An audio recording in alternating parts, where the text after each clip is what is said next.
Alright, so we're moving right along here. I took down the ceiling here. Well, actually not the whole ceiling, just the headliner at the front bit here. Took the radio and CB out, or where the CB is supposed to go. Got mine ready to put in, but I just noticed that I can see daylight through the front corner of the cab there. I've been wondering how I've been getting water in. But that little hole up there is under the visor, which would explain why I can't see it. So I gotta fix that right away. I'm not entirely sure how quite yet, but that's no good. I'm pulling out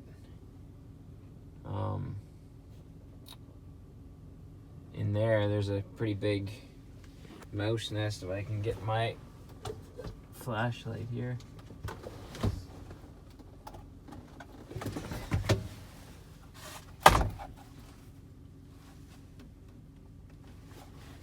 There we go.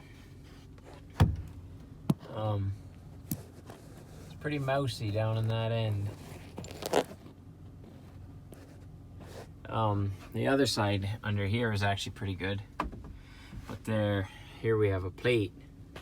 Over here, there's a hole where the plate is missing, and they managed to crawl up through that hole and made a nest in there. So I've got to clean that out.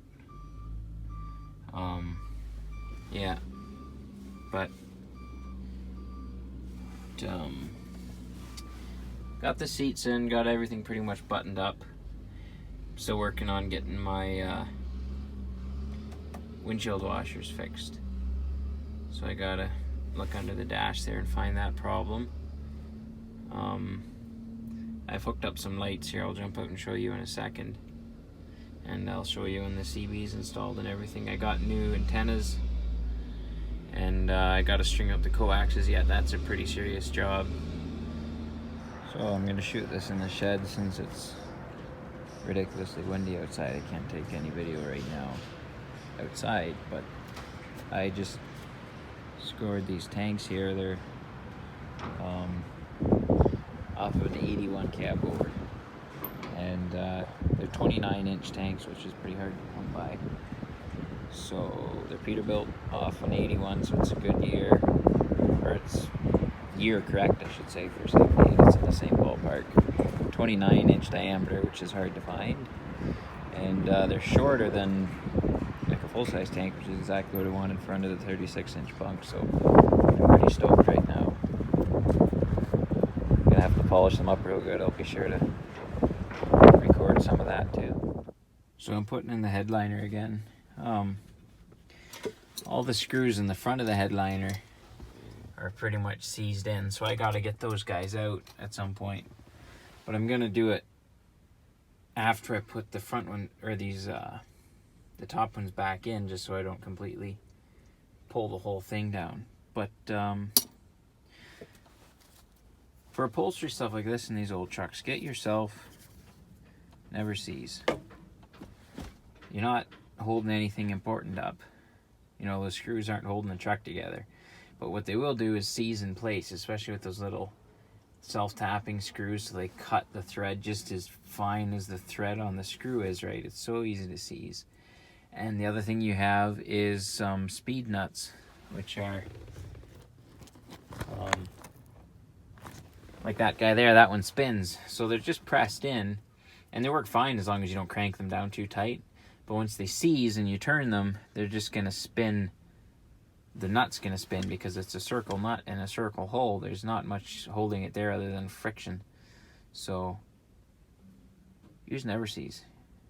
Your future you will thank you, or whoever buys it after you. But all the door screws here, some of them are looking kind of shady. You know, most of the screws in this interior are pretty good. This is a very dry truck, but never seize. That's my PSA. Alright, I'm sorry if this gets really windy, but it's about the best I can do today. I added these lights here. There are already holes drilled for them, which I wasn't surprised because that was kind of a thing people did back in the day. I got a new license plate hanger coming that'll be wider, so it'll kind of take up that chunk of the lights, or between the lights. Should look pretty good. I also took the radio antenna and the CB antenna off of the roof cap, so now there's nothing on there except the horns and the clearance lights. Now this,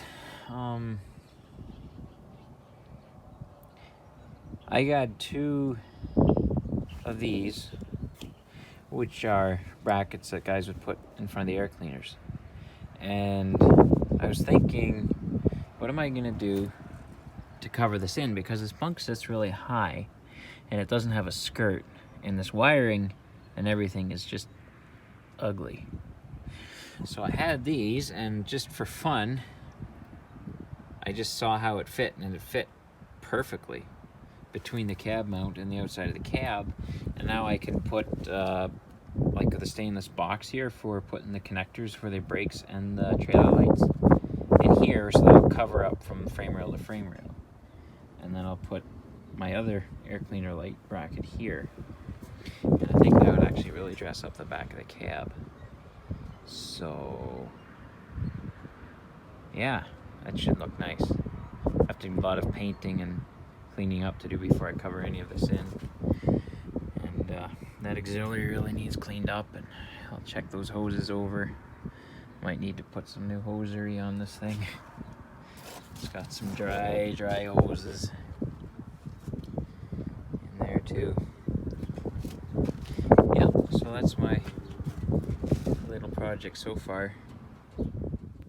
Alright, headliner's in, CB's installed.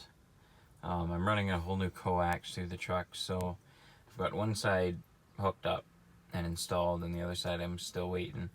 I want to do one side at a time so I can close up each side at a time so I don't get too much taken apart at once.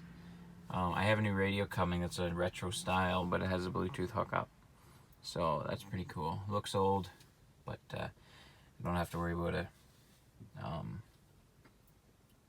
Hooking up a radio antenna to it and stuff like that. I can just use a Bluetooth for the 3 times I'll ever use a radio on this thing. It'll be too loud to listen to anything, but whatever. I wanted something that looked old. I left the sun visors off.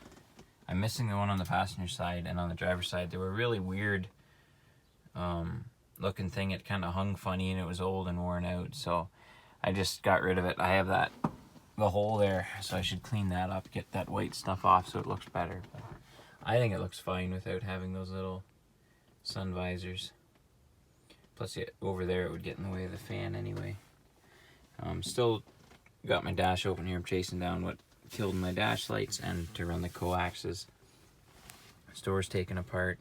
I'm getting new mirrors with the old style with the clearance lights in the center. So I'm leaving this open until I get those so I can hook up my heated mirror cables. And then I ran the coax out through the mirror arm again. That's a pain to do, but oh well, it's kind of a necessary thing. Some guys run them out the smoker's window out through the seal here, but I don't want to do that. I want to keep this thing looking neat and clean as possible. So I've got that hooked up. My coax hooked up. I gotta cut the zip ties off, don't mind that. And also ready to put the bunk headliner in, so that'll be good. And I have a new set of aluminum rims for the steers coming, so I'll put those on. I've got the 4 for my drives that I'm gonna get polished and get those put on, and that'll change how this thing looks so much. It'll go from looking like a scruffy old thing to something with a little bit of class, I hope. Well, it'll be a big step in the right direction anyway. So yep, thanks for watching. Subscribe if you want to see more of this stuff, or don't subscribe if you don't. Drop a like if you liked it, hit dislike if you disliked it. If you want to say something, put it in the comments. I read pretty much all of them and respond to most, so actually so far it's been pretty positive with the comments, so thanks a lot for your interaction there. I'll see you in the next one.